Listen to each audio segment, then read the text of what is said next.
E aí, pessoal, a aula de hoje vai ser sobre conceitos de LANs sem fio ou wireless LANs. E aí nós vamos fazer uma contextualização, tratar dos componentes, nós vamos tratar da operação das redes locais sem fio, tratar do protocolo CAP-WAP, certo? A parte de gerenciamento de canais, ameaças e a parte de segurança para finalizar. Bom, lá para os idos de 2009, 2010, a gente começou a ver uma popularização das redes sem fio.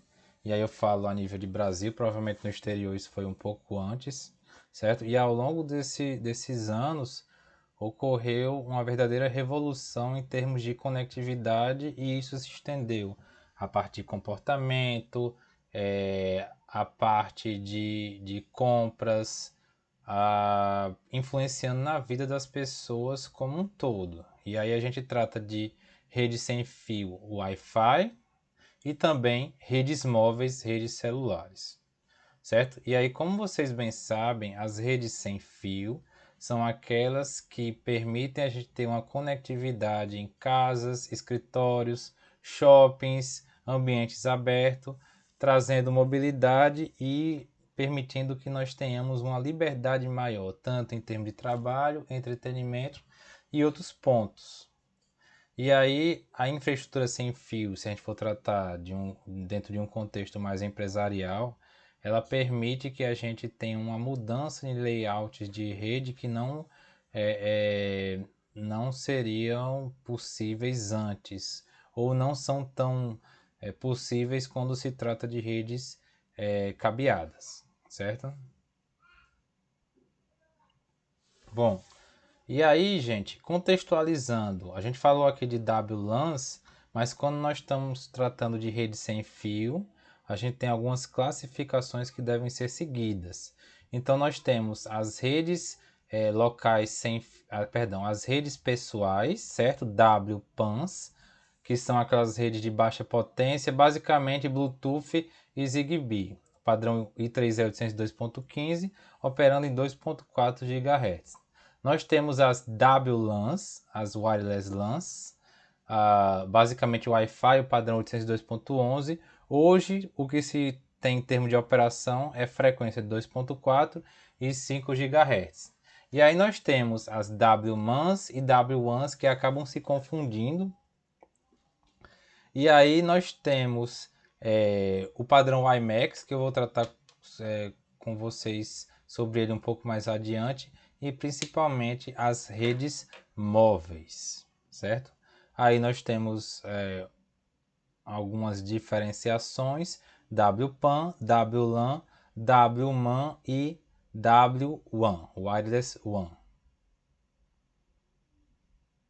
E aí, gente, existem diferentes tipos de rede sem fio para diferentes tipos de aplicações. Enquanto o Wi-Fi ele tem um maior alcance, contudo, ele consome uma maior quantidade de energia, mas ele permite uma maior taxa de transmissão de dados, provendo conectividade. O Bluetooth ele tem a característica de consumir menos potência, transmitindo com a menor taxa de transmissão de dados e com um alcance menor, pelo fato dele ter uma potência menor, ele gastar uma potência menor. Então, por exemplo, se você deixar o seu celular com a placa de rede sem fio Wi-Fi dele ligada e depois fazer um teste comparativo com o Bluetooth, ele vai gastar mais bateria com o Wi-Fi ligado. E aí, enquanto o Wi-Fi ele provê conectividade, o Bluetooth ele serve para conectar gadgets. Então, um smartwatch, um joystick, um teclado, um mouse, certo? Você ouvir sua música no seu fone de ouvido. Para isso que serve o Bluetooth. Então, são aplicações de rede sem fio distintas para funcionalidades distintas, com características e protocolos distintos, tá bom? E aí, no contexto do Bluetooth, a gente tem duas classificações: o Bluetooth Low Energy e o Bluetooth tradicional, que é o Basic Rate e Enhanced Rate. E aí vocês têm uma tabela comparativa no lado direito. O Bluetooth Low Energy, ele consome menos energia, porém o alcance dele é menor. Já o Bluetooth clássico não, ele tem um consumo de potência um pouco maior, mas o seu alcance ele é maior do que o Bluetooth Low Energy. O Bluetooth clássico ele vai ser utilizado para a gente conectar os gadgets, conectar uma impressora.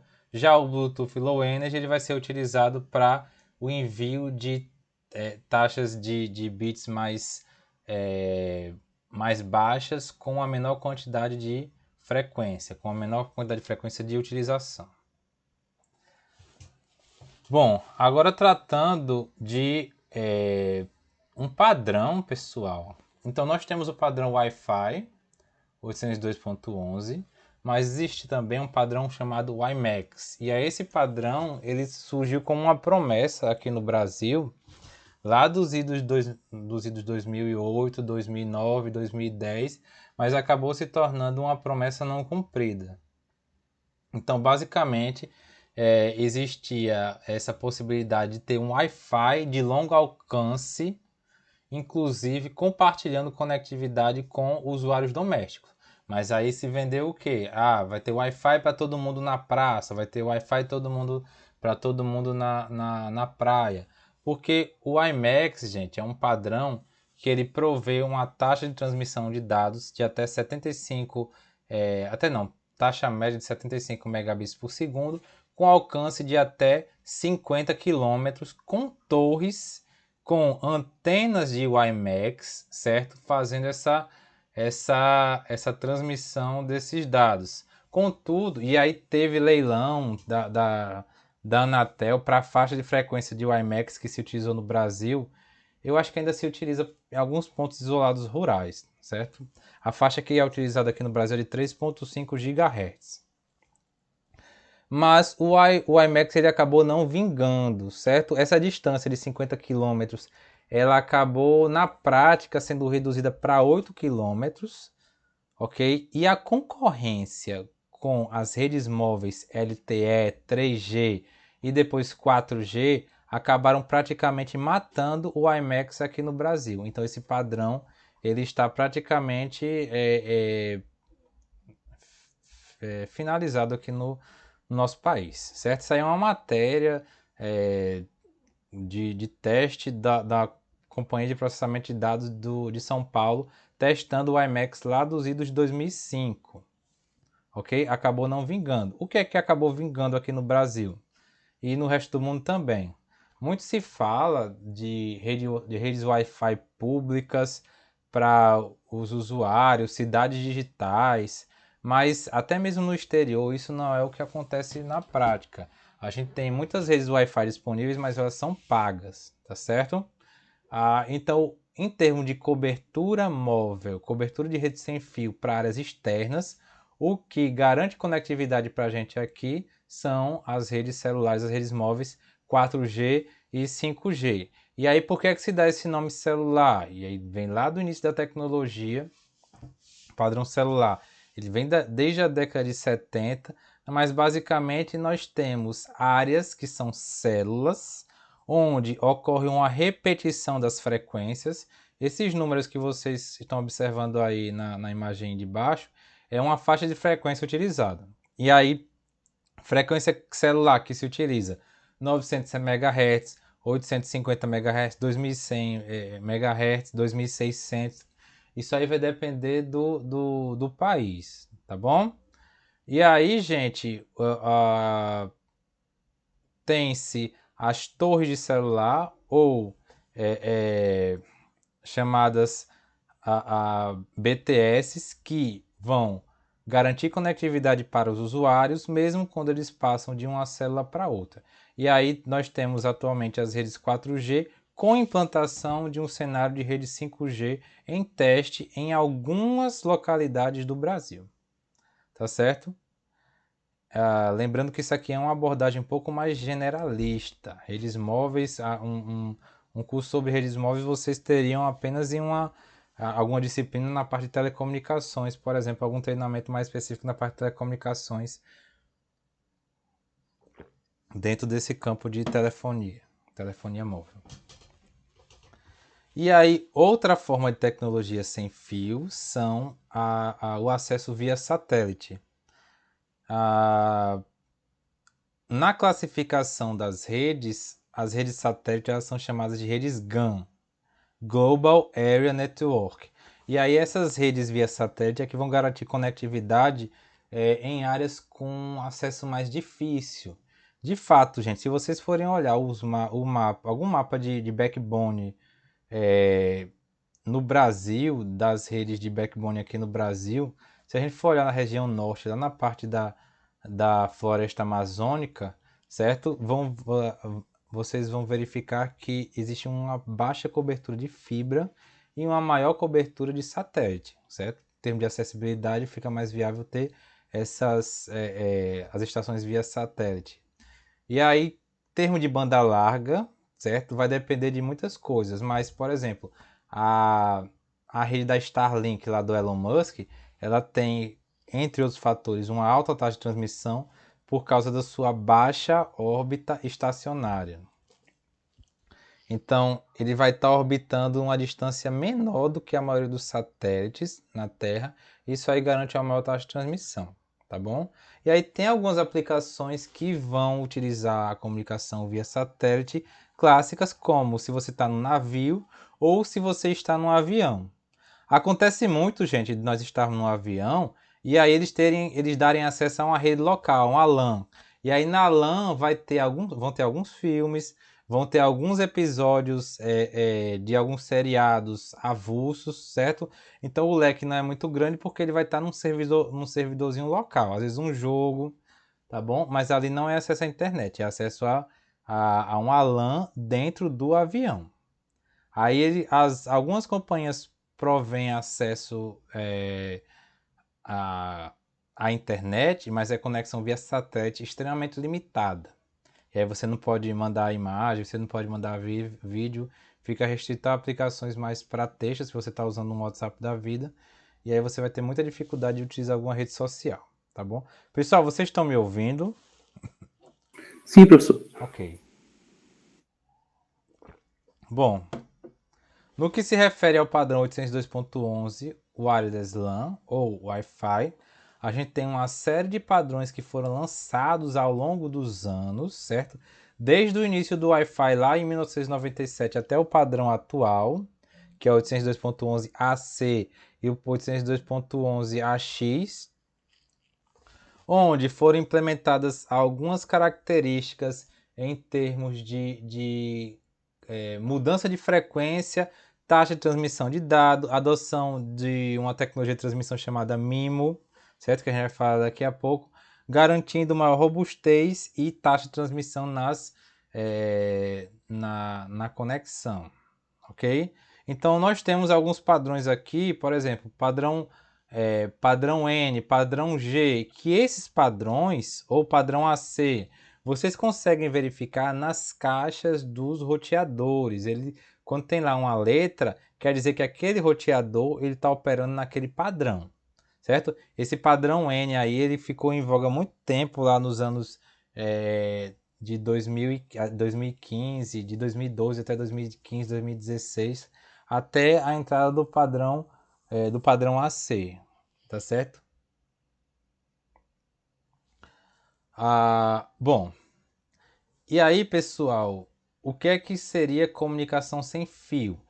É a mesma comunicação desde lá dos tempos da transmissão a rádio. A gente tem uma onda eletromagnética sendo transportada em uma determinada frequência. O que é que vai mudar? Potência de transmissão, protocolos que são utilizados, técnicas de criptografia, técnicas de modulação, tá certo? Mas transmissão sem fio é transmissão sem fio. E aí a transmissão sem fio, pessoal, vocês vão lembrar bem, lá do ensino médio tem uma fórmula, perdão, que é V é igual a lambda vezes F. V seria a velocidade da luz é igual a lambda, lambda é o comprimento de onda, e F é igual a frequência. Isso quer dizer o quê? Que a frequência e o comprimento de onda, eles são inversamente proporcionais. Vocês podem observar aí no canto na imagem da direita, certo? No GIF da direita, a frequência vai aumentando, o comprimento de onda vai diminuindo. E aí existem aplicações diferentes para ondas em frequências distintas, onde, por exemplo, a gente tem ondas de rádio, a gente tem comunicação de rádio amador, comunicação de rádio, comunicação entre avião e as estações, a parte de infravermelha, que é a fibra ótica, ela transmite utilizando o infravermelho, e é por isso que a fibra ótica, além do material ser feito de sílica, é um material não condutor do ponto de vista elétrico, ela transmite as informações no infravermelho, que é uma frequência que está muito acima, certo, da faixa de microondas, que é onde acontecem os casos de interferência eletromagnética. Esse é um dos motivos também que a fibra não sofre por interferência, além do seu material. E aí, gente, conforme vocês vão olhando aí na imagem, esse fator de divisão aí da luz visível, certo? Acima do infravermelho a gente tem a luz visível.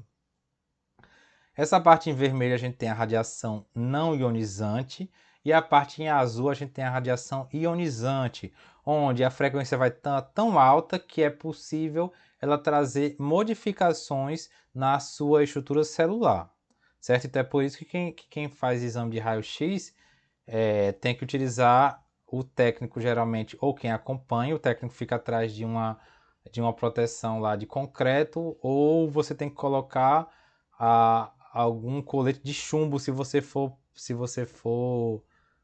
presenciar, ou se por acaso você for fazer com os dentes, você tem que colocar o colete de chumbo na parte do peito. Por quê? Porque a exposição ao raio-x pode fazer algum mal para você, tá certo? O mesmo vale também para os raios gama.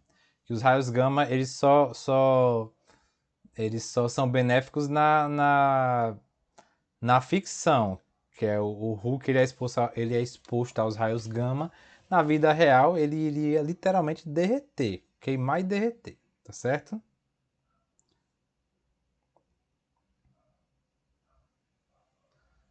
Sim, e só para complementar, a gente tem aqui alguns padrões que usam 2.4 e alguns padrões que usam a frequência de 5 GHz. E aí, gente, tem alguns padrões, como o padrão atual, que permite a gente utilizar tanto 2.4 quanto 5 GHz. Eu acho que vocês devem encontrar isso na rede sem fio da sua casa. Você consegue se conectar na sua rede normal e a rede de 5 GHz. E qual é a diferença? A rede de 2.4 GHz ela vai ser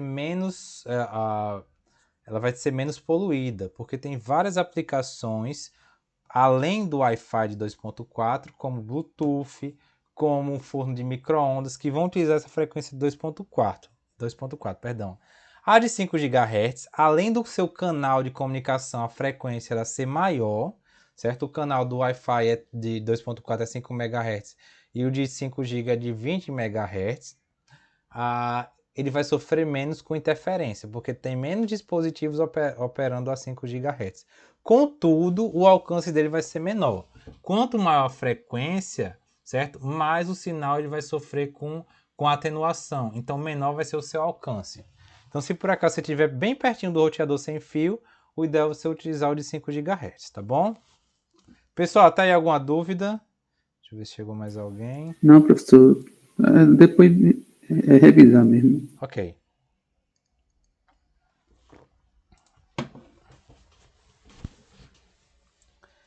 E aí, gente, existem algumas entidades internacionais que vão organizar os padrões de rede local sem fio.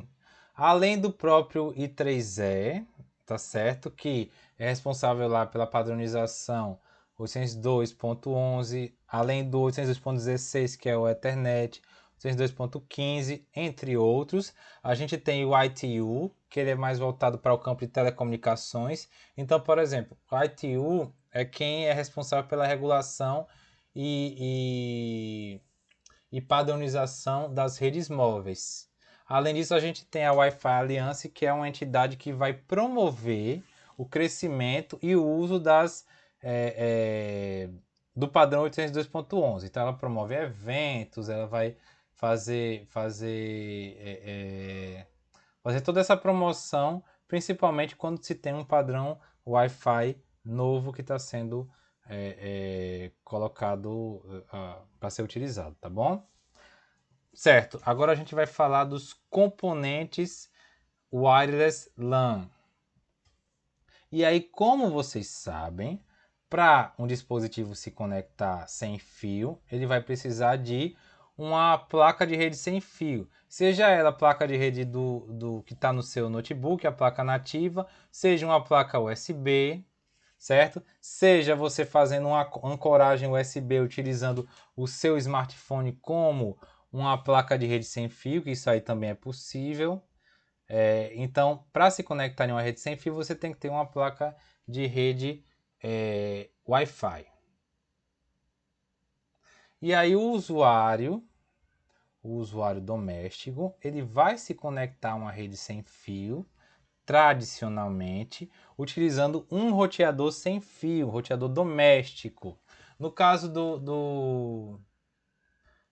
daqueles usuários que fazem uso de fibra ótica, que é a maioria hoje em dia, se por acaso a configuração mais tradicional, certo? A gente tem um roteador sem fio ligado a um pequeno modem, que na verdade é chamado de ONU, unidade de rede ótica, que é quem vai receber a fibra ótica lá do provedor, ou a própria ONU vai ser o roteador sem fio, mas nesse caso geralmente ele vai ter uma conexão um pouco mais limitada, tá certo? E aí o roteador sem fio, ele vai ser utilizado, ele é 3 em 1, tá certo?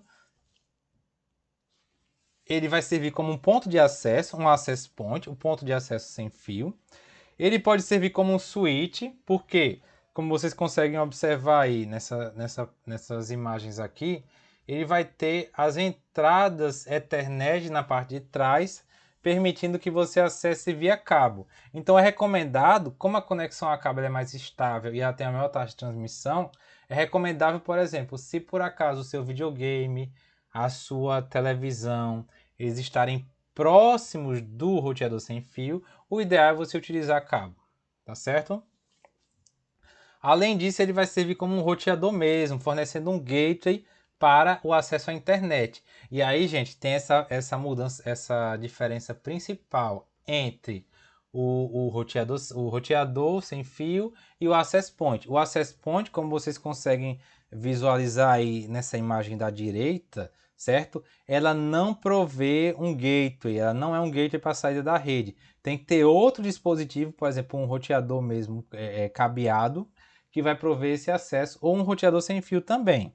Então o access point ele não vai prover esse acesso. O access point é só um ponto de acesso sem fio, tá certo?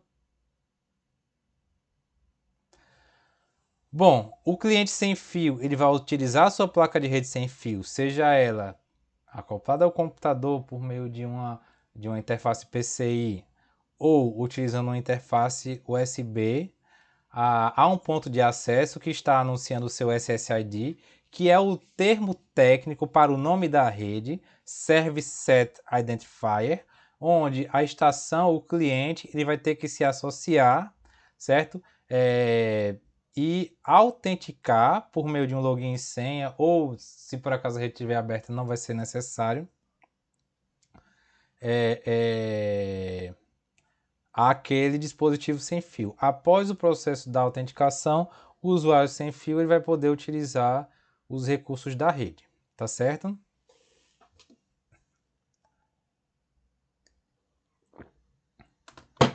E agora, pessoal, a gente vai falar um pouco sobre os access points. E aí, os access points, eles têm duas categorias de modo de funcionamento.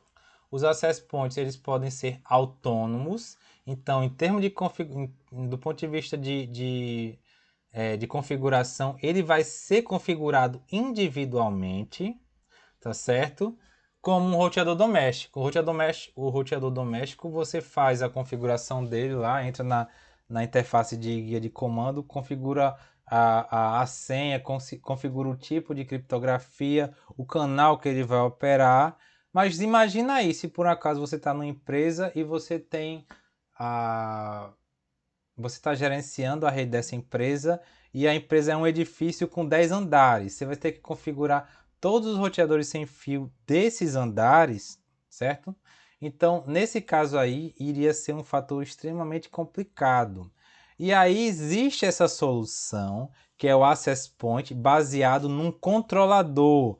E aí a própria Cisco, ela fornece um hardware para isso, que é o WLC, que é o Wireless Link Controller. E aí ele vai utilizar um protocolo LWAPP, Lightweight Access Point Protocol, tá certo? Para estabelecer essa conectividade, essa conexão entre os access points, os diversos access points que estão espalhados, certo? E aquele controlador, permitindo que a configuração ela seja centralizada ao WLC, facilitando muito. Então, o gerente ele vai ter acesso lá a uma dashboard com todos os access points que estão sendo controlados, tá certo? E aí, passando agora para a parte de antenas. Gente, esse capítulo é um apanhado geral sobre a parte de rede sem fio, de LAN sem fio, perdão.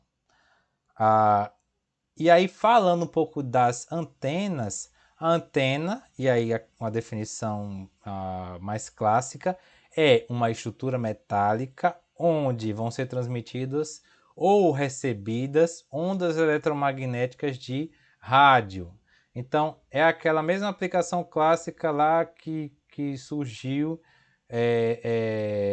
no século lá dos idos 1880, quando o rádio ele foi inventado, certo? Eu não lembro a data, mas foi nesse finalzinho de século aí.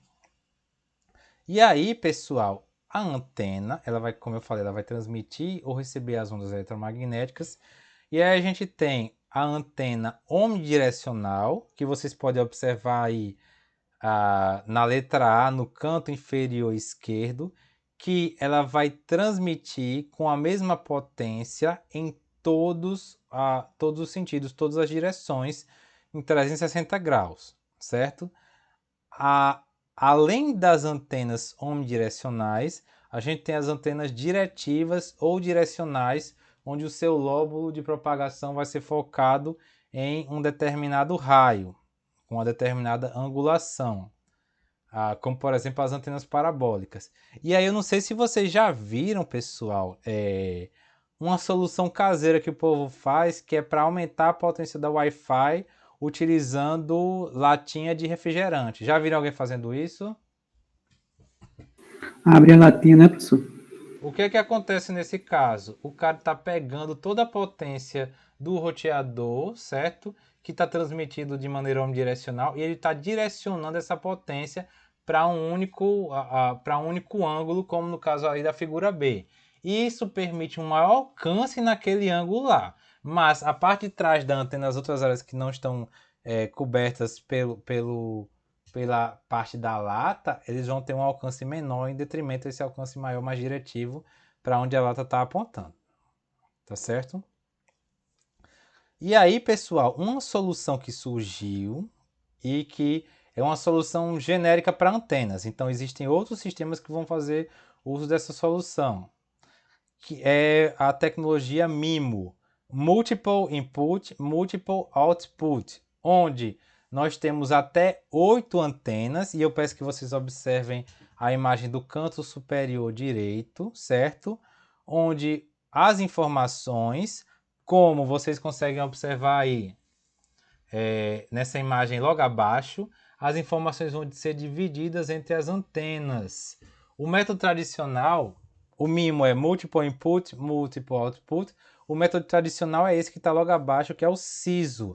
Single Input, Single Output. Uma única entrada e uma única saída. Mas no caso do MIMO, ao invés de se utilizar uma única antena para transmitir e receber os sinais, ele vai utilizar múltiplas antenas para enviar e receber os dados, onde vão ser utilizados diferentes caminhos para que essa informação seja enviada, tendo como benefícios uma maior largura de banda, uma melhor cobertura, um maior alcance e robustez contra interferência, além de se utilizar o espectro de maneira mais eficiente, porque nesse modo aqui ele vai poder driblar algumas intempéries que acontecem com o sinal, como interferência, como desvanecimento, que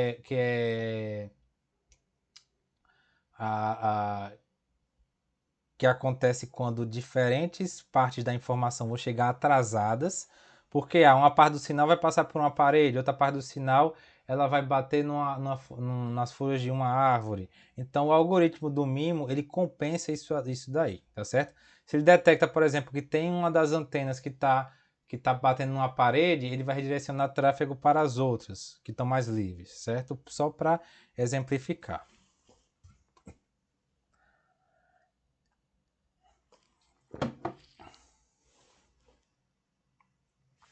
Certo, falando agora da operação da WLAN. Pessoal, eu peço que alguém olhe lá no grupo, se por acaso tem alguém que está com dificuldade para entrar, que aí eu vejo aqui o que é que eu faço, tá certo? Não, professor, ninguém falou nada, não. Tá bom. Certo, agora os modos de operação da rede sem fio 802.11. Então, o padrão 802.11, ele consegue funcionar de duas formas. Utilizando o modo ad hoc, onde as estações não fazem uso de um ponto central, elas não usam um access point, elas não usam um roteador sem fio para se conectar, certo? Então, e eu já fiz isso uma vez, eu estava com um parente hospitalizado, isso aí lá dos idos de 2010. E aí tinha um modem 3G que ele compartilhava pelo notebook dele no modo ad hoc, plugava lá o 3G na USB do computador dele e ele compartilhava utilizando o modo ad hoc a rede, certo? Por meio da placa de rede sem fio do notebook dele, que estava tendo acesso à internet por meio do modem 3G ao meu notebook, certo? E aí um exemplo de tecnologia que utiliza o modo ad hoc é o Wi-Fi Direct, quando você clica lá no botãozinho lá do dispositivo que faz uso do Wi-Fi Direct, ou o próprio Bluetooth, tá bom? Já o modo de infraestrutura, o modo Infrastructured, ele vai fazer uso de um ponto central, no caso um access point ou um roteador sem fio. O outro modo, certo, é chamado de tethering. Gente, tethering, para quem não tem iPhone, é um termo desconhecido. Mas para quem faz uso do Android, o termo que a gente utiliza é o de ancoragem. E aí você tem como fazer a ancoragem Wi-Fi, compartilhando a rede sem fio, o acesso à internet via rede móvel, por meio da placa de rede sem fio, mas digamos que o seu computador não tem placa de rede sem fio. Você tem como compartilhar utilizando uma ancoragem USB. Então, é uma variação da tecnologia, da topologia ad hoc. E aí o smartphone ou tablet com acesso àquela rede móvel, ele vai criar um ponto de acesso para aquela estação. E aí, gente, eu não sei se vocês lembram, tem alguns tablets, videogame também, portátil, que eles eram mais caros porque eles vinham com chip, certo? Então tem tablet que ele vem lá com chip, que aí, desse ponto de vista, não faz sentido ele ter chip, porque você pode comprar a versão mais barata e compartilhar utilizando tethering ou ancoragem. Você pode ter problema, por exemplo, se você quer instalar um WhatsApp no seu tablet e aí você não pode porque ele vai obrigar você a utilizar um chip. Mas nesse caso aí de conectividade, você consegue resolver o problema com a ancoragem ou com o tethering. Ok? Beleza, professor. Certo. Agora, quando a gente está tratando do modo de infraestrutura, existem dois tipos de topologia, certo? A gente falou aqui do modo ad hoc, o tethering e o modo de infraestrutura. Quando a gente está tratando do modo de infraestrutura, a gente tem dois tipos de topologia. O BSS, certo? Basic Set Service, conjunto básico de serviços, onde o ponto de acesso ele vai ser isolado e não acontece a comunicação entre pontos de acesso distintos, tá certo? Então, uma rede ela não tem conectividade direta com outra. Eu não posso, por exemplo, mandar um ping de uma rede para outra. Mas existe a outra topologia, que é o Extended Service Area, que é o ESS, Conjunto de Serviços Estendidos, onde ocorre a união de uma ou mais BSS. E aí, por exemplo, se na sua rede lá do seu local de trabalho você tem vários roteadores espalhados, mas fazem parte da mesma rede, aí a gente tem uma configuração de ESS, tá certo? Ocorre a comunicação, mas os roteadores ou pontos de acesso, eles vão ter SSIDs distintas e pode ter métodos de autenticação distintos também, tá bom? Certo? Então, só para resumir, nós temos os três modos de operação: ad hoc, modo de infraestrutura, o modo de tethering ou ancoragem, e dentro do modo de infraestrutura nós temos duas topologias, o BSS e o ESS. Gente, quando a gente vai olhar o quadro do Wi-Fi ou 802.11, ele é semelhante ao quadro Ethernet, contudo ele contém mais campos, principalmente de endereços. Então, se por um acaso no Ethernet a gente tem o MAC de origem e o MAC de destino, tem outras diferenças, mas eu vou focar nessas duas aqui porque para não ficar muito extenso, tá bom? O quadro do 802.11 ele vai ter 4 campos, endereço 1, 2, 3 e 4. O endereço 1 vai ser o MAC de destino, o endereço 2 o MAC de origem, o endereço 3, pessoal, vai ser o MAC do dispositivo sem fio, do access point ou o roteador sem fio que está conectando esses dispositivos. E se por um acaso esse roteador sem fio faz parte de uma rede, usa repetidor, certo? Se utiliza o repetidor, não sei se vocês já viram, tem aqueles repetidores para vender. Eu uso na minha casa, que eu tenho um problema tava com problema de conectividade na suíte, certo? Mesmo o apartamento sendo pequeno, por causa das paredes, eu tava com um sinal muito fraco no quarto, aí eu coloquei um repetidor lá. Aí, nesse caso, o endereço 4 ele vai para o repetidor. É vendido hoje em dia uma solução chamada Mesh, que tem vários access points espalhados pela casa, justamente para não haver essa falha de cobertura. E aí, no quadro do 802.11, a gente vai ter o MAC destino, origem, o roteador ao qual estão conectados e, se por acaso houver um repetidor, certo? Vai estar o endereço desse repetidor também. Diferentemente do Ethernet, que só tem MAC de origem e MAC de destino. Certo? Lembrando que isso aqui é o quadro. Pacote é que vai ter o endereço IP de origem e destino, tá bom?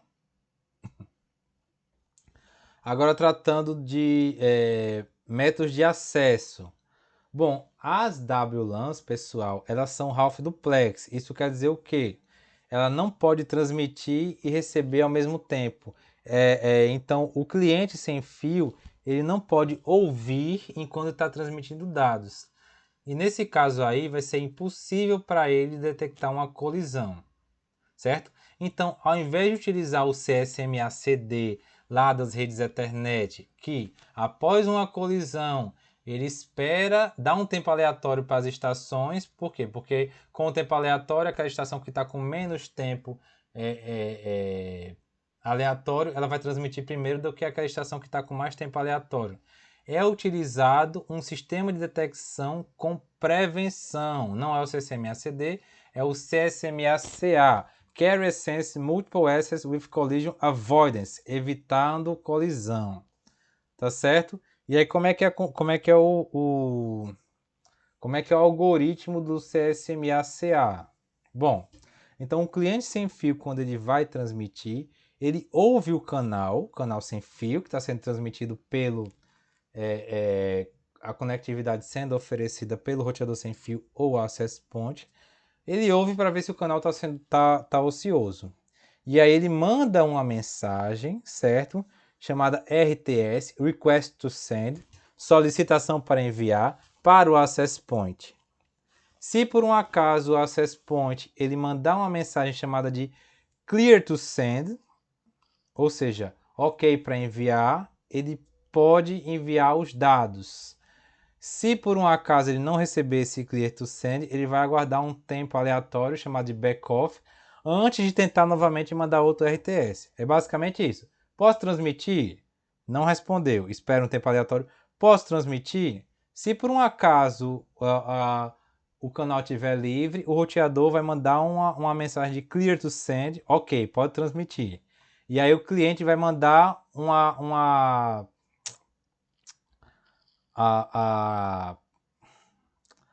o cliente sem fio vai começar a enviar os dados, e aí quando esses dados eles são enviados, ocorre uma confirmação, um acknowledgement. Ok, recebi os dados. Enquanto ele enviar a mensagem e receber esse acknowledgement, certo? Ele vai continuar mandando as mensagens. Se por um acaso ocorrer um erro, uma interferência, e ele não receber esse ACK, certo? Ele vai reiniciar o processo, request to send, clear to send, e começa a transmitir novamente, tá bom? Ok, pessoal? Então a gente tratou aqui do método de acesso, método de controle de acesso ao meio.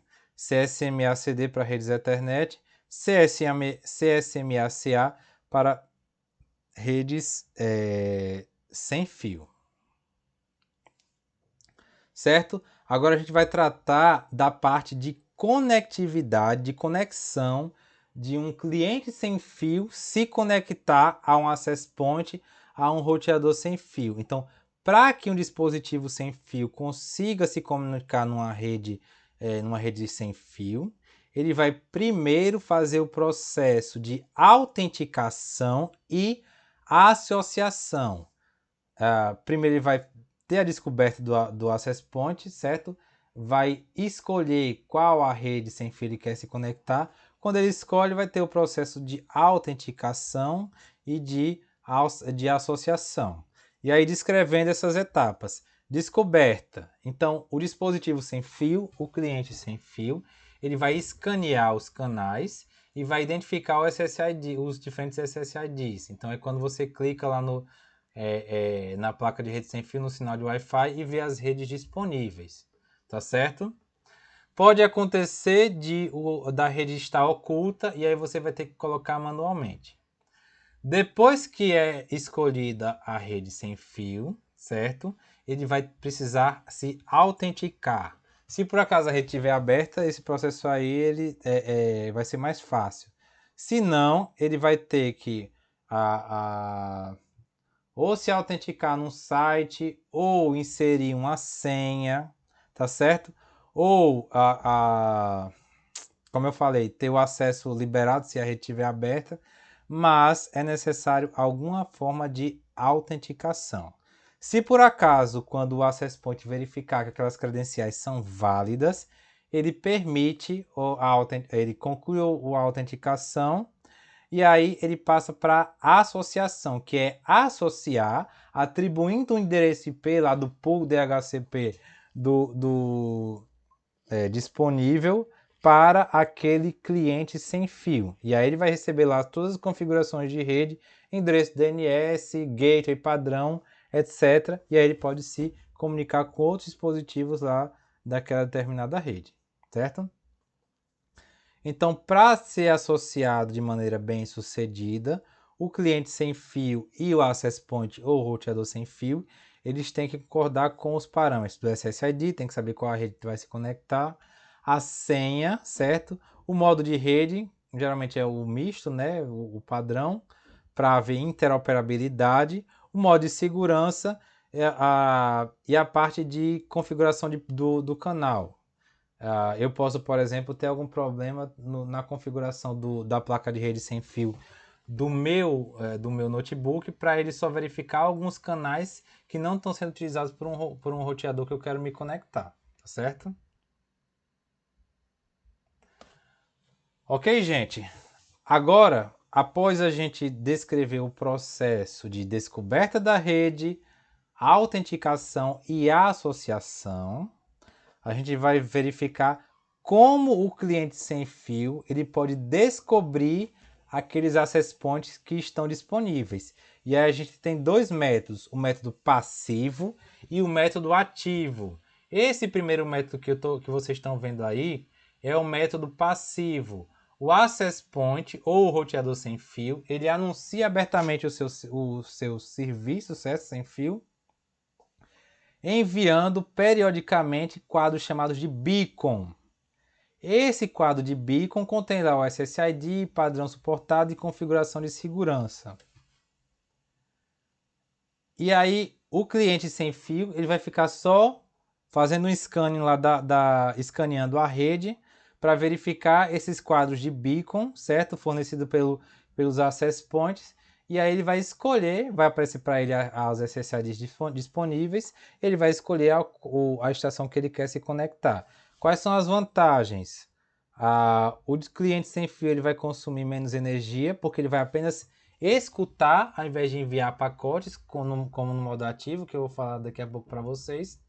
Ele é mais discreto, porque o dispositivo sem fio ele não vai emitir sinais que possam ser detectados, como no modo ativo, tá certo? Mas aí tem algumas desvantagens. E aí, a principal é que ele não consegue detectar uma rede oculta que não está transmitindo o seu SSID. Ele precisa saber qual é o SSID da rede, dessa rede, para configurá-la, inseri-la manualmente, tá bom? Então, além do modo passivo, existe o modo ativo. Nesse caso aí, o cliente sem fio, a estação sem fio, é quem vai tomar a iniciativa. E aí ele vai mandar, ele vai iniciar o processo transmitindo um quadro de solicitação de sondagem e o termo correto, termo em inglês, perdão, é chamado de probe request, em vários canais ao longo do seu alcance, né? Isso vai depender da potência e da antena da sua placa de rede sem fio. Os access points que estiverem próximos e receberem esse sinal, ele vai mandar uma resposta de sondagem ou probe response, e aí ele vai informar ao dispositivo o seu SSID, padrão suportado, configuração de segurança, para que possa acontecer o processo de autenticação e de associação, tá certo? Então, nesse modo ativo, o cliente sem fio é que vai iniciar o processo de busca por meio desses probe requests. Quais as vantagens? Mais rápido para detectar as redes disponíveis. Ele pode encontrar redes ocultas que não estão transmitindo o seu SSID, tá certo? Desvantagem, ele vai consumir, a estação sem fio cliente vai consumir mais energia, porque ele vai ficar mandando pacote periodicamente. E ele pode ter risco de segurança, por quê? Porque ele vai enviar sinais na rede e ele pode ter, por exemplo, um access point de algum usuário mal intencionado, certo? Agora vamos falar um pouco do protocolo CAP-WAP, certo? Então, existe esse protocolo, Control and Provisioning of Wireless Access Point, que é padronizado pelo I3E, e esse protocolo ele vai permitir, lembra lá atrás quando eu falei do WLC, que vai ter um módulo autônomo dos access points e gerenciado por um controlador. Então, esse protocolo CAP-WAP, certo? Além do LWAPP, ele pode ser utilizado para gerenciar essas conexões. A diferença é que o LWAPP ele não tem uma camada extra de segurança por meio do protocolo DTLS, Datagram Transport Layer Security. E aí esse protocolo CAPWAP faz uso desse protocolo DTLS, que vai encapsular e encaminhar o tráfego do cliente da rede sem fio do Access Point por meio de um túnel utilizando as portas UDP 5246 e 5247. Ele opera sobre o IPv4 e o IPv6. E aí, comparando o LWAPP e o CAPWAP, ambos são protocolos que permitem o gerenciamento de conexão entre os access points e os WLCs, certo? Sendo desenvolvidos para administrar as redes Wi-Fi com maior tamanho, onde APs autônomos seria inviável, certo? Mas a diferença é que o LWAPP ele é um protocolo proprietário da Cisco e o CAPWAP ele foi padronizado pelo Internet Engineering Task Force, ou seja, é um padrão aberto. Então, o CAPWAP pode ser implementado em equipamentos da Cisco, mas em equipamentos de outro fabricante também, como o Microtik da vida. Ok? O CAPWAP tem a vantagem de utilizar a criptografia DTLS, como eu falei para vocês, garantindo uma maior proteção ao tráfego, tanto de controle, conexão de controle e conexão de dados. Ok, pessoal?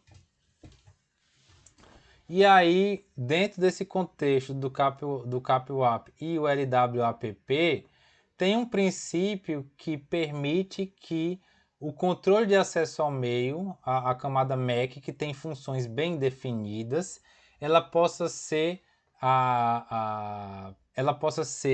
não uma responsabilidade do access point, como é por padrão, mas ela possa ser dividida entre os WLCs e os access points. Então a gente tem o split MAC, onde essas funções são divididas, como vocês conseguem observar aí na tabela da direita, mas aí tem o local MAC, onde todas essas funcionalidades elas vão ser executadas pelo MAC, pelo access point, certo? No caso do local MAC. E aí, contexto de utilização. O local MAC é adequado para cenários onde os access points precisam operar de uma maneira mais autônoma, com menor dependência do controlador, certo? Então, o modo de access point autônomo não cabe esse split MAC. Já o split MAC ele é utilizado quando é utilizado o WLC, seja com o protocolo CAPWAP ou LWAPP, em cenários com a maior quantidade de access points, facilitando a gestão, segurança e implantação de políticas de segurança de rede.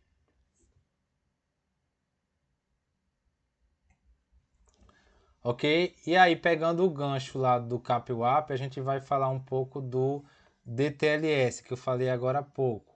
É um protocolo que ele vai fornecer uma segurança a mais, e a vantagem do CAPWAP em relação ao LWAPP, certo?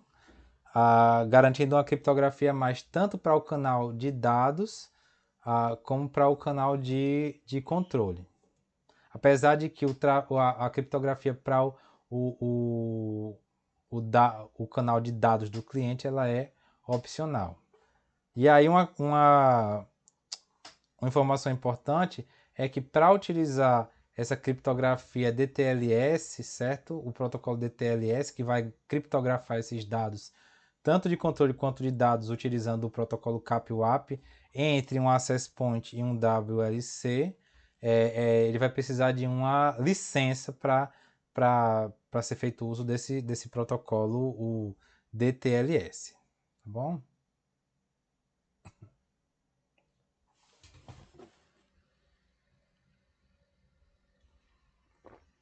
Gente, nós estamos falando aqui da parte de gerenciamento de access points utilizando um controlador WLC, certo? Tratamos agora a gente vai tratar, gente, de uma solução para redes corporativas, mas gerenciamento através de uma conexão WAN.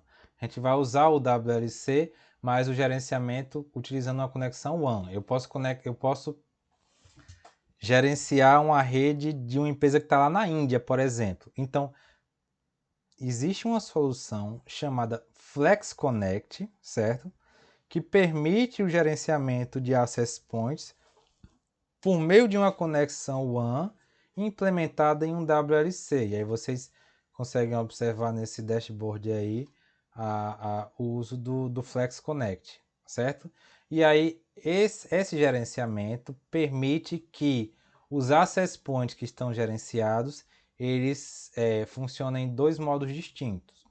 O modo conectado, onde o access point que está utilizando o FlexConnect, ele se comunique com o WLC por meio do protocolo CAP-WAP, certo? Onde todas as funções de controle e gerenciamento são executadas, mesmo a longa distância, por meio de uma conexão WAN. E aí, como exemplo de funcionalidade, o WLC ele vai centralizar o controle da rede, os APs operam como APs leves, ou seja, não tem gerenciamento local.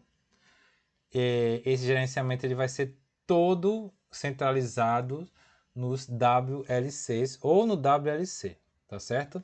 E aí, além do modo conectado, existe o modo autônomo. Quando eu não sei, por algum motivo específico, ou por problema de conectividade, ou outro problema técnico, quando o access point não consegue se comunicar com o WLC, ele vai operar de forma autônoma. Então, o access point ele vai assumir algumas funções que eram do WLC, como a autenticação de clientes e o encaminhamento de tráfego de dados em nível local. Ok?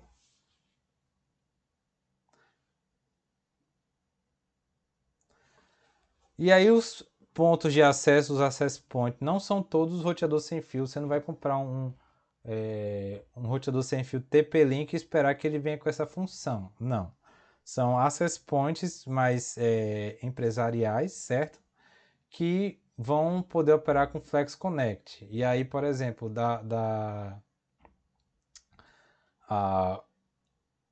um exemplo seriam os access points da Cisco, o Cisco Aeronet e o Cisco Catalyst, que eles são compatíveis com o modo FlexConnect, tá certo?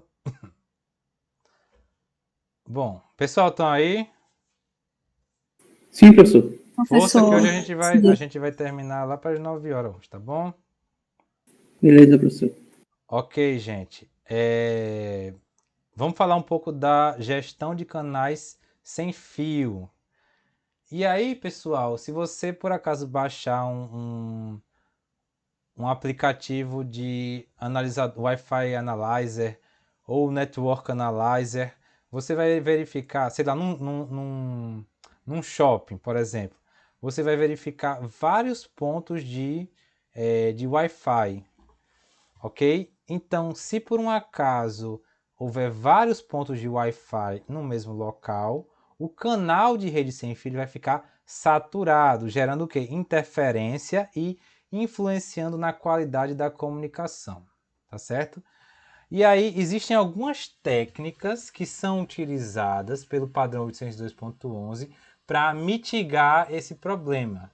E aí essas técnicas usam modulação. Gente, e aí eu estou trazendo aqui um conceito genérico do que seria modulação, que vem lá das telecomunicações. O que é modulação? Modulação é quando a gente tem um sinal original, sei lá, a transmissão de rádio, a voz de um locutor, que para que esse sinal ele tenha um alcance maior, ele tem que ser modulado. E aí é utilizada uma onda portadora, uma onda em alta frequência, e aí vai ser utilizado essa onda portadora com esse sinal original, e aí esse sinal ele vai ser modulado. E aí exemplos básicos de sinal modulado. A gente tem um sinal AM, rádio AM, que a amplitude o sinal vai ser modulado em amplitude. E aí frequência, FM, sinal modulado em frequência, certo? Então existem diversos tipos de modulação. Tem modulação de fase, isso aí são modulações analógicas. São modulações básicas. E aí no contexto do 802.11, existem algumas técnicas de modulação, como essa daí, o Direct Sequence Spectrum, que é uma técnica de modulação que vai espalhar o sinal de comunicação sobre uma faixa de frequência mais ampla do que a largura de banda original do sinal, certo? Ajudando a reduzir a interferência e aumentando a robustez do sinal, conforme vocês conseguem observar aí nessa imagem. Essa técnica, certo? Ela foi utilizada pelo 802.11b, certo? Ela só é utilizada, e o 802.11b, ele só opera na faixa de frequência 2.4 GHz. Então, no 802.11b, era utilizada essa técnica de modulação, tá bom? Outro exemplo de técnica é o FHSS, Frequency Hopping Spectrum. E aí ele vai transmitir os sinais de rádio fazendo uma alternância do sinal da portadora, que é aquele sinal de alta frequência que eu falei para vocês, em vários canais de frequência, conforme vocês conseguem observar aí na imagem. Então, o sinal de dados ele vai ser transmitido em uma frequência, depois em outra frequência, e depois para outra frequência, e assim seguidamente. E aí o remetente e o destinatário devem estar sincronizados para que eles saibam para qual canal ir. Ele era utilizado pelo 802.11 original, mas ele também é utilizado pelos telefones sem fio, que operam em 900 MHz, o walkie-talkies e também o Bluetooth, ele usa uma variação do Frequency Hopping Spread Spectrum também, tá certo? Mas a técnica que é mais utilizada hoje em dia, tanto para o padrão 802.11,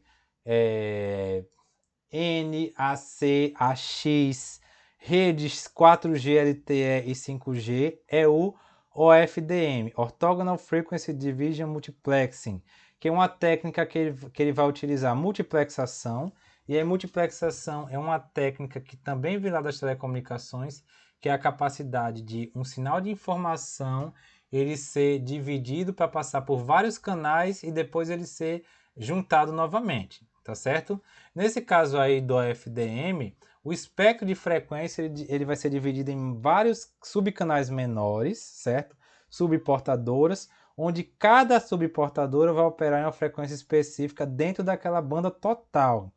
E aí cada uma dessas subportadoras, ao invés de você ter uma portadora única operando em toda a faixa de frequência, a gente tem subportadoras menores, onde essa taxa de transmissão de dados ela vai ocorrer em cada uma dessas subportadoras, e dentro de cada uma dessas subportadoras ocorre uma modulação. Pode ser modulação digital, QAM ou PSK, certo? Esses sinais eles são espaçados em 90 graus, ou seja, eles são sinais ortogonais, e aí isso aí é uma característica que foi realizada quando o pessoal está fazendo a implementação dentro do campo da matemática, que diz que esses sinais ortogonais eles vão se sobrepor no domínio da frequência sem causar interferência, certo? Então, as subportadoras elas vão poder ocupar frequências adjacentes sem ocorrer interferência umas nas outras, maximizando esse uso de espectro de frequência, certo? Então, aí vocês podem observar. No sistema tradicional, a gente tem o sinal de informação sendo enviado em toda a banda de frequência com a única portadora. No AFDM, como vocês conseguem observar aí na imagem, ele vai transmitir paralelamente utilizando essas subportadoras, onde ocorre a modulação em cada uma desses sinais nessas subportadoras, seja ele QAM ou PSK, tá bom?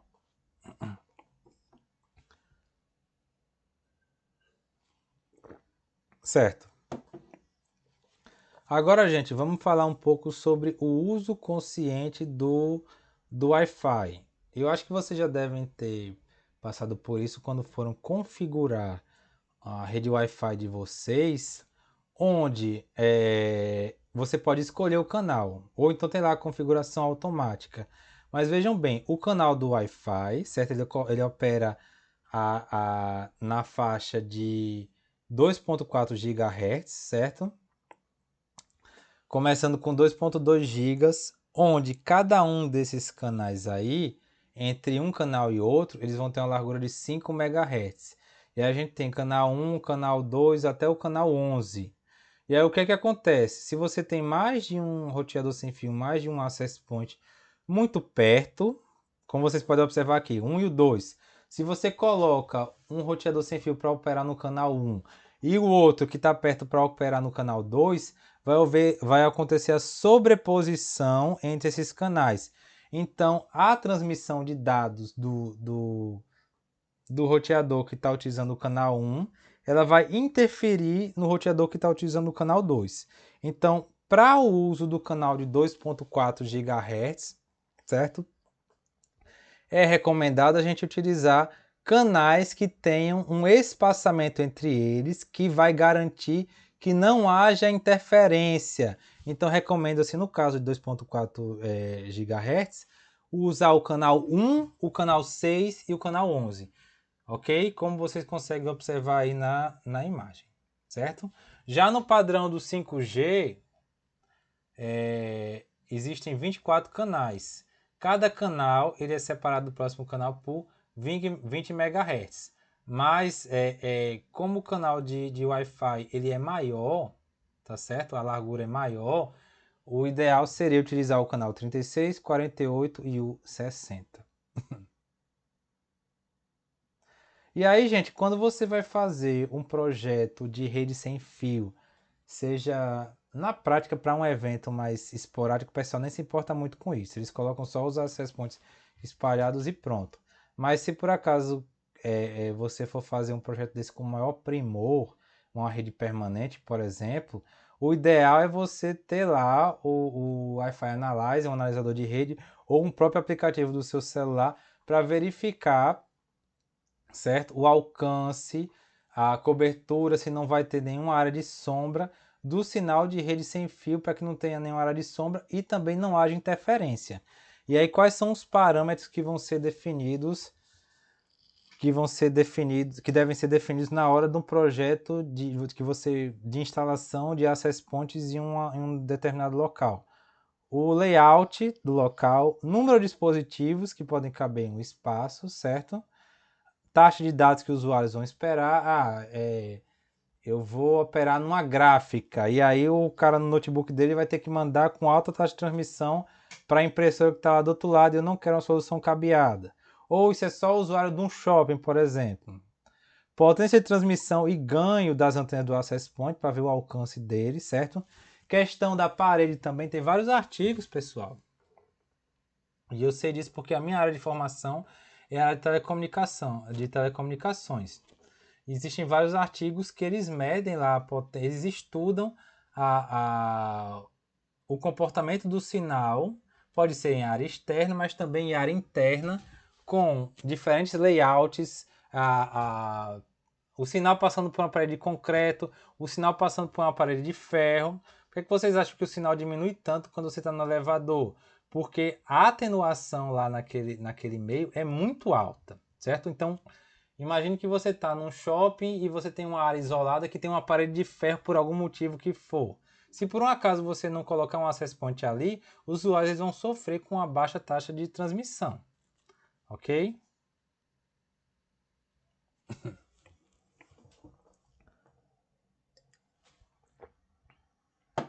Tá chegando, gente. Só faltam 18 slides, tá bom? A gente já está nos tópicos finais. Isso aí, paciência para vocês. Agora a gente vai tratar da parte de ameaças de WLANs. Gente, quando eu fazia mestrado lá em Natal, isso lá dos idos de 2010, certo? 2009 e 2010, perdão.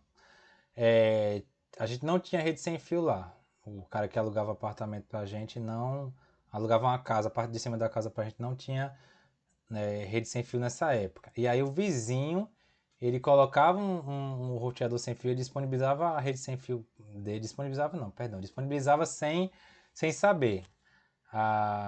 O acesso à rede ele era aberto, certo?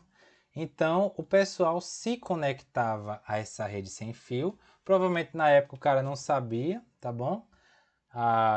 Que precisava colocar ou não sabia configurar. e aí o pessoal se conectava a essa rede aberta. Mas, se por um acaso for acontecer isso hoje em dia, é uma atitude de risco extremo. Por quê? Porque você vai estar lá ciclando na rede do cara, se por um acaso ele estiver utilizando um Wireshark lá, ele tem acesso às suas informações. Eu não sei se vocês lembram, no módulo passado, eu fiz lá um teste usando o Wireshark e uma conexão utilizando o HTTP ao invés de HTTPS. Então, era visível lá o login e a senha. Então, se por um acaso você loga numa rede suspeita, é possível que alguma pessoa mal intencionada, um agente de ameaça, certo? Ele possa trazer algum malefício para você. Então, uma AWLAN que ela fica aberta para qualquer pessoa pode ser uma coisa muito suspeita, tá certo? E aí pode acontecer o quê? Pode acontecer interceptação dos seus dados, pode acontecer alguma invasão, ataque de negação de serviço. E aí, dentro do contexto de uma rede sem fio, você pode estar acessando um access point invasor, certo? E aí, gente, o que é que pode acontecer? Se por acaso esse usuário com esse access point simular uma página de login, Wi-Fi grátis, isso aí, se por acaso alguém for fazer, ele consegue pegar muita gente. O cara pode pegar, colocar uma rede sem fio e colocar um login vinculado a uma seção, uma página, tá certo? E aí, fazendo isso, ele pode pedir que a pessoa use um CPF e cadastre uma senha. E aí essa senha, se a pessoa utilizar em outros locais, ou um e-mail, então é uma coisa muito arriscada, certo? Então, em um ambiente de rede sem fio, tá certo? O gerente de tecnologia da informação ele tem que ficar monitorando o espaço para que não haja a introdução de um access point invasor. Porque, por exemplo, imagina aí se você está num shopping e aí você pega um roteador sem fio, pluga numa tomada e aí fica lá no seu roteador sem fio e coloca lá Wi-Fi grátis. E aí redireciona as pessoas para uma página que você pega o login delas e a senha que elas vão utilizar, certo? Então é necessário o monitoramento constante por parte do gerente de tecnologia da informação, o que na prática geralmente não vai acontecer.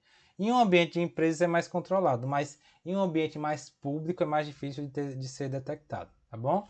Agora, no contexto de ataque de negação de serviço, um ataque de negação de serviço ele pode utilizando rede sem fio. Ele pode ocorrer por dispositivos configurados incorretamente, ou seja, um protocolo de segurança desatualizado, ao invés de utilizar WPA2, WPA3, utilizar o WEP, senha fraca, falta de criptografia, certo?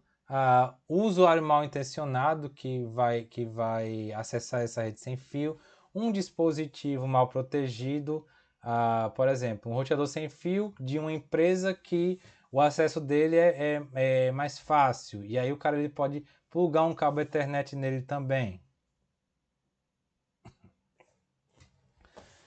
E aí, só desenvolvendo mais aquilo que eu falei sobre os access points não autorizados, aquele access point não autorizado conectado àquela rede, certo? Ele pode ter acesso às informações do usuário, capturando o endereço MAC, ou o usuário sendo levado para um site não autorizado, ou ele rodando o Wireshark para acessar alguma informação sensível. E aí, para impedir que isso aí aconteça, e aí mais uma vez, dentro do ambiente controlado, o ambiente público é mais difícil de você ter o controle sobre isso aí. Se por acaso alguém fizer isso no meio da rua, e aí colocar um access point lá, até da própria residência, quem é que vai fiscalizar isso aí? Qual é o gerente de TI que vai estar responsável por isso? Não tem. Ok, gente?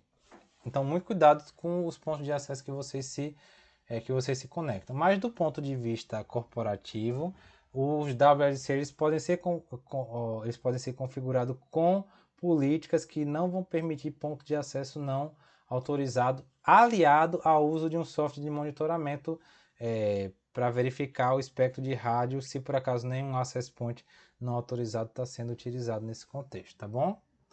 E aí, esse exemplo que eu dei agora há pouco para vocês, de alguém acessando a rede utilizando um access point invasor, esse ataque ele é caracterizado como ataque man in the middle, onde um exemplo clássico disso aí é o AP gêmeo perverso, onde alguém com um access point com o mesmo SSID da rede está transmitindo, e aí o usuário, ao invés de se conectar àquela rede, você pode fazer isso no hotel, por exemplo. O cara pode fazer isso no hotel, que o hotel geralmente tem várias redes, tá certo?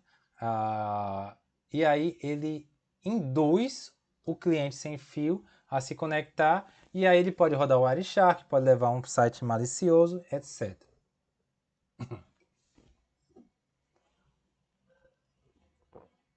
Tratando agora da parte de segurança de rede sem fio. E aí, há algumas formas de lidar com as ameaças e impedir a invasão, certo? Então, a gente tem aqui alguns pontos. Ocultação do SSID. Então, você pode desabilitar o SSID e aí você só consegue acessá-lo se por acaso a sua placa de rede sem fio está configurada como modo ativo, ou você sabe qual é o SSID. Tá bom? E mesmo com o modo ativo, você tem como configurar no roteador sem fio para que ele não seja detectado. Então, somente aquele cliente que sabe o nome da rede tem que colocá-la manualmente e aí ele consegue acessá-la. Outro modo, e a gente vai ver isso quando a gente estiver configurando o roteador sem fio, é a filtragem dos endereços MAC. E aí é possível criar uma lista de acesso. Somente aqueles computadores cujo MAC, e observem bem essa figura aqui embaixo, somente os dispositivos sem fio cujo MAC está nessa lista conseguem acessar a rede, tá bom? Ou uma lista de restrição. Os dispositivos que estão com esse MAC aqui, eles não conseguem acessar a rede. Digamos que alguém vazou a sua rede da sua casa e tem sempre alguém, você verifica lá no roteador, tem sempre alguém com um MAC tem sempre alguém que tá acessando sua rede e você não quer. Você pode pegar, colocar o MAC desse dispositivo no seu roteador na lista de restrição e ele não consegue mais acessar, tá bom? Com relação aos métodos de autenticação, pode ser aberta, como eu falei para vocês, e aí nesse caso não é utilizado uma senha. E aí, gente, o cliente, a extensão cliente vai estar por sua conta em risco. Ele é responsável pela segurança. Se você usa, por exemplo, uma VPN, aí você já não vai ter problema com a questão do roubo de informações, tá certo? A autenticação com a chave compartilhada, e aí tem aqueles protocolos tradicionais que são utilizados. O WEP, WPA, WPA2, WPA3, e aí vai variar com relação à robustez da criptografia que está sendo utilizado, tá certo? Aqui a gente tem algumas diferenças entre o WEP, WPA, WPA2 e WPA3. O WEP e o WPA eles não são recomendados, e o WPA3 ele é o protocolo que é considerado de próxima geração. Teve um colega meu lá nos idos de 2007, 2008, que o TCC dele foi quebrar o WEP. Diga aí. Isso aí já há 17 anos atrás. E aí aquele modo, pessoal, muita gente se pergunta qual a diferença entre o Personal e o Enterprise, certo? Que está disponível lá no roteador sem fio, quando a gente vai utilizar o WPA, WPA2. A diferença é simples. O Personal ele é para redes domésticas, onde vai ser utilizado uma chave pré-compartilhada, certo? A senha. E o Enterprise ele vai utilizar a autenticação utilizando um servidor Radius, que a gente viu lá atrás, lá daquela autenticação utilizando um servidor. E aí tem lá o AAA, tá certo? Bom, aqui a gente tem uma descrição das chaves de criptografia que são utilizadas, Basicamente, o TKIP, Temporal Key Integrity Protocol, ele é uma chave que ela é mais vulnerável, certo? Principalmente a ataques de força bruta, do que o AES. Então, a recomendação é utilizar o Advanced Encryption Standard. No modo Enterprise, pessoal, com a autenticação no servidor Radius, e aí a gente tem lá o AAA, autenticação, autorização e contabilização, que no caso do inglês seria Authentication, Authorization and Accounting. Então as informações que são fornecidas serão o endereço do IP do servidor Radius, obviamente, o número de porta UDP e também a chave compartilhada que ele vai cobrar também, tá certo?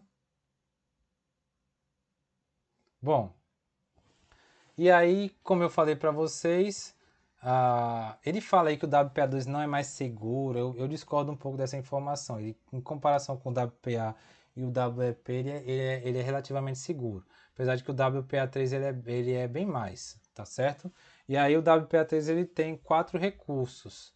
A gente pode configurá-lo como WPA3 personal e o Enterprise, tá certo? Aquele contexto lá, contexto de compartilhamento de uma chave e de autenticação no servidor Radius. A gente pode falar também das redes abertas, certo? Que é a utilização do WPA3 com redes abertas.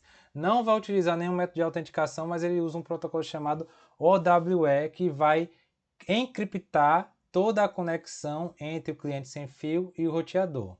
E além do mais, o WPA3 ele tem um